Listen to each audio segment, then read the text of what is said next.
That morning, right after Junichi arrived at school, Shinpei showed him something about the king game.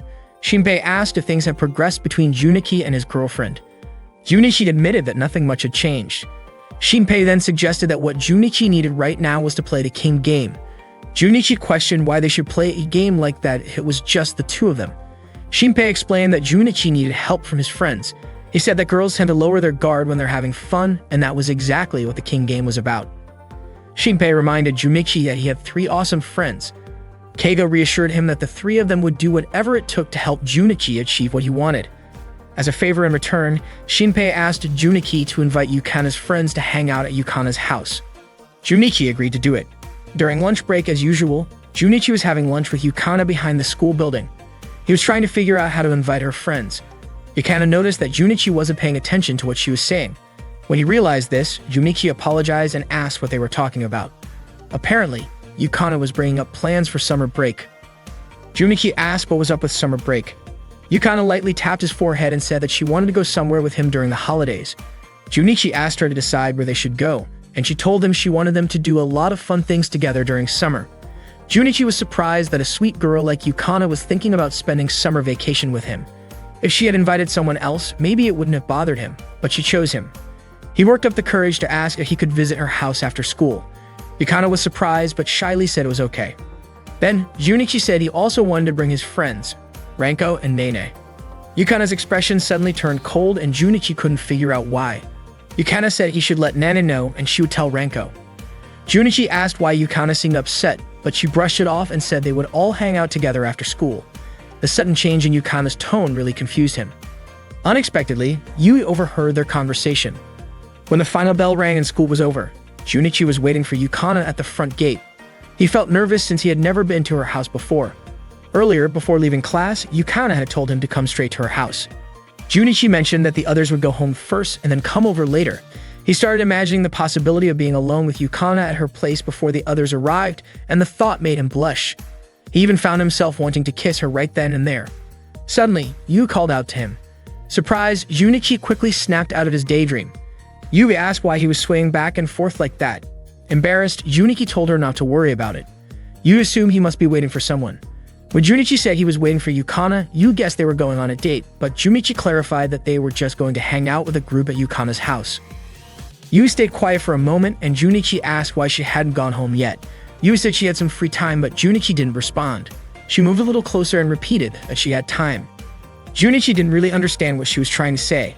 Eventually, just making small talk, he asked if she wanted to come along too. Naturally, Yu didn't turn down the offer. She said she would go home first and asked him to send her the location by phone. After exchanging contacts, she left. Junichi couldn't figure out why Yu was acting that way. Not long after, Yukana showed up. Junichi asked if it was okay that he had invited Yui to join them. Yukana replied a bit sharply that it was fine, if he wanted to have more people there to make things more exciting. Right then, Minchi got a message from Shinpei. Shinpei reassured him that everything would work out in the end and that they would handle the rest. That made Junichi a bit anxious, wondering if he had just invited some potentially chaotic people to the hangout. When they arrived at Yukana's house, Junichi started to worry that maybe Yukana didn't even see him as a guy. Before they went in, Yukana asked him to wait in front of her room while she changed clothes. She even teased him by saying it was okay if he wanted to peek, but Junichi, clearly flustered, said he wasn't going to do that.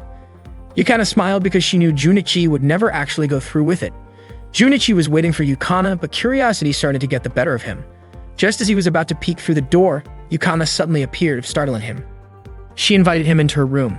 As soon as he stepped in, Junichi was stunned by how different Yukana's room was from a typical guy's room. Everything sparkled and felt warm. Yukana looked a bit shy as she noticed how intently Junichi was looking around. He couldn't help but be amazed. She was dressed casually, and her outfit had a certain boldness to it.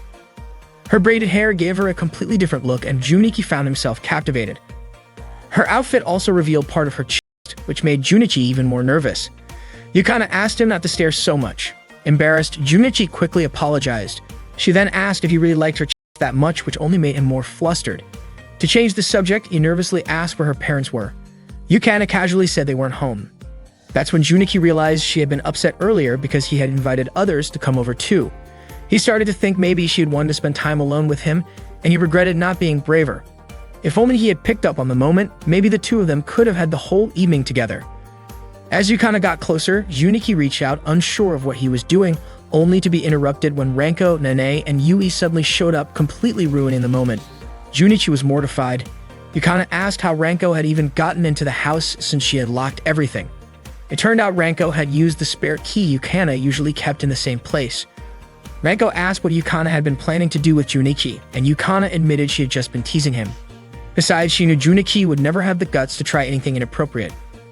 Out of nowhere, Nane wrapped her arms around Junichi and jokingly said he could touch her chest whenever he wanted.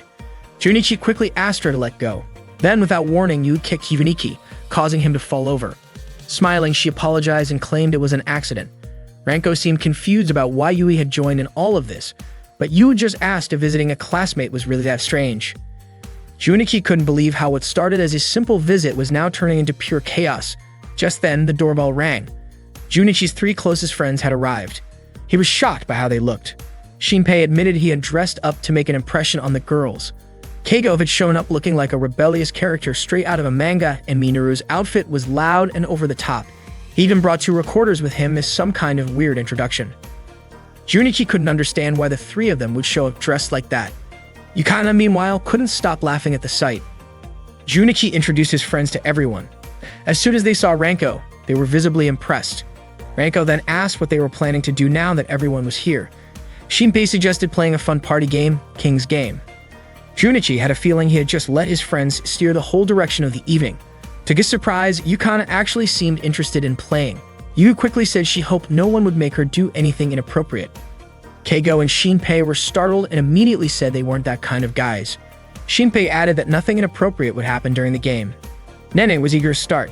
For her, it was the perfect excuse to get closer to Junichi without anyone stopping her. Renko was also interested. She figured she could use any dares in the game to get closer to Yukana. The first round of the game began. Shinpei asked who the king was. It turned out to be Keigo. He and Shinpei exchanged looks which made Junichi suspicious. They were definitely planning something. He braced himself for an embarrassing or risky dare. But Keigo simply told player number 2 to slap player number 5. Junichi was relieved it was just a harmless punishment. Then Renko, who had drawn number 2, walked right over and slapped him hard. So hard, in fact, that Junichi fell to the floor. Yukana asked if he was okay. Junichi managed to reply that he was fine. Yukana reminded Renko that she shouldn't have slapped Junichi so hard. Renko just laughed it off and apologized to Junichi, who felt relieved since it was just a playful punishment. Shinpei mentioned that everything has its stages and told Junichi to just sit back and observe for now. That made Junichi even more curious about what Shinpei was really planning. The second round of the game started, and this time Yukana was the king. She asked player number 1 to introduce themselves using baby talk. Once they realized Yui was number 1, Renko teased her by saying this would be a good warm-up for her next gal-style livestream. Yui stood up confidently and began introducing herself with a cutesy voice. Renko burst out laughing, and Yukana commented that Yui sounded really sweet when she spoke like a baby. Yui got even more pumped and asked for the next round to start right away. In the next round, Yui became the king. She gave a new order. Player number 6 had to pose like a graver model. It turned out Nane had drawn number 6. Without hesitation, Nane unbuttoned one button on her shirt and leaned forward, striking a pose in front of the guys. She then asked how her pose looked. Junichi was stunned, completely caught off guard by what was right in front of him. Yu quickly pulled Nane back and said no one told her to unbutton anything like that. After that, the game continued with more rounds and lighthearted punishments. Renko and Yukana had to share a Pocky stick. Yukana danced with Junichi, Shinpei, Keigo, and Minoru sang a song together, and Yui even drank an entire bottle of soda in one go. As they kept playing, everyone became a lot closer.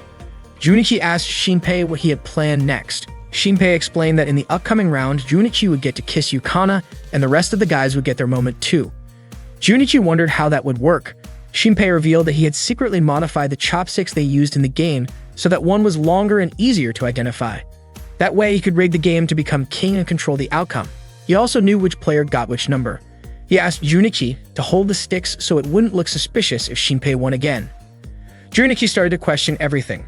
Even if it was part of the game, was it really okay to kiss Yukana just because of a setup like this? As a guy, he felt responsible for dragging the girls into Shinpei's scheme. The next round began and the girls took turns grabbing a chopstick each. Once they all had one, Shinpei shouted that he was the king, assuming everything had gone according to plan. He then gave a new order. Player number 1 had to kiss the king, and player number 3 had to share a deep kiss with player number 2. That instantly caused a stir. Yui objected, and Nene said she only wanted to kiss Junichi and no one else, and both Renko and Yukana refused to follow through. But Shinpei insisted, saying the king's orders were absolute. He then asked who had numbers 1, 2, and 3. To his shock, Junichi had number 1, Keigo had number 2, and Minoru had number 3. Keigo froze, horrified by the thought of having to kiss Minoru. Shinpei accused Junichi of betraying them, but it turned out Junichi had switched things on purpose. He didn't want the girls to be involved in something uncomfortable just for the sake of a joke, even if that meant putting himself in an awkward spot. The girls, catching on to what Junichi had done, encouraged the guys to go through with it. Renko and Yukana reminded them that the king's command couldn't be denied. Yui urged Junichi to act like a man and even pushed him forward towards Shinpei. In the end, they went through with it. Renko had a blast watching it all unfold. She hadn't expected playing with everyone like this would be so fun. Yui couldn't believe she had just witnessed something so unexpected. Junichi had done it all to protect the girls, but he definitely paid the price. Out of nowhere, Yukana leaned in and whispered a quiet thank you to Junichi for what he did. Junichi felt happy knowing that she understood his intentions. Yukana then said it would be fun if they all took a trip together during summer break. Junichi was surprised that Yukana meant everyone. Renko suggested they go to the beach. Yui was in, and Nana got super excited, already thinking about shopping for a new swimsuit. Shinpei and Minoru agreed it really did sound like the perfect summer plan. Dei wanted to join too, but he had already spent his allowance trying to reinvent himself. Junichi admitted he was also low on cash. Yukana suggested they all find part-time jobs together. They still had time to save up before the trip. Nani said it would be so much fun if they could go on a vacation using money they earned themselves. Everyone got pumped up and agreed to work hard so they could enjoy summer break together. That day was 41 days before their planned group beach vacation. During lunch break, Junichi and his 3 close friends were drinking soda and toasting together. Shinpei didn't expect they would actually go to the beach with the sweet gal girls. According to Keigo, the beach was the perfect place to get closer to them. Junichi was confident they would make some great memories. Shinpei suggested they should plan the vacation carefully. Meanwhile, Minoru was wondering if the grade school girls would be going to the beach too. He couldn't wait to see their swimsuits. Before the trip, they needed to save money by working part-time jobs. Keigo asked if there was a place where they could earn more money quickly. Minoru kept thinking about the vacation, convinced that the parents of those grade school girls would come along, making it harder for him to approach them. Shinpei said he knew suitable jobs for each of them. He suggested Keigo work part-time at an anime shop, confident Keigo could handle it since he had recently become an otaku. Keigo was excited and sure he could do it. For Minoru, Shinpei recommended a part-time job at a daycare for grade school kids. Then Shinpei showed a cosplay-made picture for Junichi's job. Junichi thought Shinpei wanted him to cosplay as a maid, but actually Shinpei assigned him to work in the kitchen staff. The enthusiastic Minoru asked if it would be okay legally if the grade school kids he was taking care of liked him. After dividing the jobs, Shinpei encouraged everyone to save money so they could enjoy the beach trip and have fun there. At that moment, Minoru asked if it was possible that those grade school kids had little sisters who were still in kindergarten. 31 days before their group trip to the beach, Shinpei and Keigo were working part-time at Tora no Onna. Seeing the intimidating shop owner, Keigo whispered to Shinpei if the place was always that scary. Shinpei was sure that Tora no Onna was actually a friendlier place. They were assigned to move a large amount of stock onto shelves. After work, Shinpei and Keigo walked home together, feeling exhausted. They didn't expect working at Tora no Onna to be so tough. Suddenly, they saw Minoru talking to a little girl, telling her that showing certain feelings could be considered a crime. Shinpei jokingly hoped that Minoru would get caught by the police soon. 29 days before the beach vacation was Junichi's first day working at the cosplay cafe. When he opened the cafe door, the cosplay waitress girls warmly greeted him. It turned out that Yukana, Yui, Nene, and Renko were working part-time there as cosplay waitresses. Junichi was surprised to learn about their part-time jobs. Nene approached Junichi and asked if he had purposely come to see her. Yui was also surprised by Junichi's arrival. Renko guessed that Yui must be happy that Junichi came, but Yui denied it. Yukana told Junichi that the cafe wasn't open yet. Junichi said he was going to work there. They assumed Junichi would be cosplaying, so Yui asked why he chose to work at a cosplay cafe. Junichi explained that Shinpei had recommended it and that he would be working as kitchen staff. Soon after, the cafe manager arrived. He looked over the cosplay girls one by one. His gaze made them uncomfortable. The manager complimented their outfits for the day and asked them to serve the customers properly. He also greeted Junichi, who had just started working. Shortly after, the cosplay cafe opened and customers began to arrive. At that time, Yukana brought an order to a customer. The customer asked her to perform a little magic to make the food taste better. Yukana happily did it, and the customer was very pleased with her service. Meanwhile, Nana entertained customers with her cute gestures while serving food. At one point, Yu went to approach a customer who wanted to order food, but she accidentally tripped, causing her skirt to flip up. The customer smiled and called Yui clumsy. Yui felt really embarrassed. Then Ranko noticed a customer accidentally spill a drink on the table. She kindly approached and wiped the table. She took a cloth from her chest pocket, which made the customer even more nervous, especially since Ranko's chest was very close to his face. The customer asked Ranko to wipe his wet clothes. When she noticed that his pants were wet around the private area, Ranko said she couldn't help with something like that. She immediately drew her sword, which scared the customer a lot. 25 days before their group vacation, Shinpei and Keigo were working at the Torino comic shop. They were busy stocking comics on the shelves. Keigo noticed that Shinpei seemed unusually enthusiastic that day. Shinpei finished all his tasks well, arranging the light novels by placing the highly recommended ones on the main table, organizing the newest releases by contacting the supplier about missing items, and setting up merchandise with high sales potential as instructed by their boss. Keigo wondered what had gotten into Shinpei to make him so energetic. 3 days before the vacation, Junichi had just arrived at the cafe when he accidentally saw Yu changing her clothes. They locked eyes and Yui immediately slapped Junichi. The slap was quite painful for him. Yukana then asked if Junichi had intentionally peeked at Yui. Junichi explained that he did not mean to peek. It just happened when he opened the door and Yui was changing at that moment. Yui wasn't convinced that it was a coincidence. She was really annoyed, especially because the uniform they were wearing that day was embarrassing. She was also puzzled by the strange behavior of the cafe manager. 20 days before the vacation, Yukana felt very hot while working since the cafe's air conditioner was broken and was scheduled to be fixed the next day. Feeling overheated, Yukana fanned herself around her chest. Seeing a bottle of drink nearby, she immediately took a sip. Junichi told her not to drink from the same bottle because he had just drunk from it, but Yukana kept drinking to quench her thirst. Afterwards, she put the bottle back and thanked Junichi. Junichi's heart raced, and he wondered if an indirect kiss counted as a real kiss. He quickly took a sip from the bottle to get an indirect kiss from Yukana, but Ranko's sudden arrival startled him, causing him to spill the drink.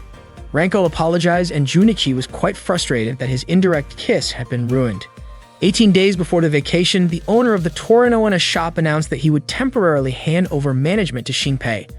Shinpei said he aimed to double or triple the store's sales and asked the other employees to cooperate in achieving that goal. Keigo was certain that Shinpei had some plan in mind. Days went by and Junichi and his friends worked hard to earn a lot of money. They performed their jobs well. Unfortunately, Minoru still teased grade school girls and the teachers had started noticing. Yukana was friendly and attentive to cafe visitors, while Shinpei kept diligently organizing the store's merchandise. 6 days before the vacation with his friends, Junichi felt extremely tired. Tomorrow would be their last day working part-time at the cosplay cafe, and there was also an event planned for that day. The cosplay cafe manager was looking forward to the event and had prepared many light novels for it. The next day, Yukana told Junichi that the event was called Literature Girls Day. It involved cosplay girls wearing uniforms and reading novels aloud to customers. Yukana asked Junichi for his opinion on which novel she should read. Soon after, Ranko, Nene, and Yui arrived. Nene asked Junichi to pick a novel for her, while Ranko complained that the event was troublesome but agreed to participate because the pay was decent. Yui picked a novel and began reading. The novel described a girl who changed her behavior in a negative way, and it also included a scene with a romantic kiss and another scene implying an intimate moment. They all were shocked by the content of the novel Yui was reading. Yui's face turned red and she didn't understand why they had to read that kind of novel aloud. She also wondered what was actually going through the manager's mind. Feeling like she couldn't take it anymore, Yui excused herself and left for a moment. Yukana didn't understand what was going on with Yui, while Ranko guessed that Yui must have been planning something. Nene then opened a few of the novel covers. The novels were titled, among others, Shinmai Kamasama no Dependence, Nosu Junior High School XD, and Musu Geiken Hybrid X Heart. Nene said those novels were just like the ones Junichi owned. Junichi admitted that the content was really concerning. Nene started reading out loud, mentioning a part where Sylvia's chest hadn't been touched yet and Kizuna's hands were the first to touch it. On purpose, Nene read some suggestive dialogue between Sylvia and Kizuna, even describing how Sylvia's sighs sounded. Junichi quickly asked Nene to stop. Ranko grabbed the novel away but then wanted to join in reading it after seeing Junichi's funny reaction. Ranko really got into reading the novel, which made Yukana's cheeks flush with embarrassment. Junichi asked Ranko to stop because she was overdoing it with her acting, but Ranko didn't care and kept reading the explicit parts, laughing as she saw Junichi's face turn red. Junichi felt extremely embarrassed. Suddenly, Yukana joined in reading as well, nervously reading the novel while blushing. At that moment, Junichi asked Yukana to stop, saying it had gone too far. Then the manager came over and asked what all the noise was about. He also asked if they had chosen which book to read later, confident that they would like those books. Junichi thought it was too much and wondered why the manager would want high school students to read light novels with inappropriate content. The manager said it was actually a good thing and questioned the point of reading ordinary books anyway. According to him, a girl blushing and feeling shy while reading light novels would make customers happy. Junichi asked the manager to consider their feelings too because it wasn't possible for them to read embarrassing lines like that in front of people. The manager got annoyed because Junichi was just a part-time worker, yet he dared to oppose an event the manager had planned. Suddenly, Yui informed the manager that the cafe owner was calling him. The owner reprimanded the manager about the event. After that, the manager canceled the event for the day and told them to work as usual. Yui asked if they would still get paid as promised, and the manager agreed. After the manager left, the friends thanked Yui, knowing she must have reported the situation to the cafe owner. After work, Yukana and Junichi walked home together. Yukana was grateful the event had been canceled because she definitely couldn't read something like that in front of people. Junichi wondered why Yukana kept looking at him. Yukana said that Junichi had been really cool that day, but she didn't say why. Junichi admitted that part-time work was fun even though a lot of problems came up. He asked what kind of job Yukana wanted to try next. Yukana said she wanted to work at a karaoke place or family restaurant. Junichi agreed that Yukana seemed to enjoy those kinds of jobs and thought they suited her well. Yukana then said that when the time came, she wanted Junichi to come with her.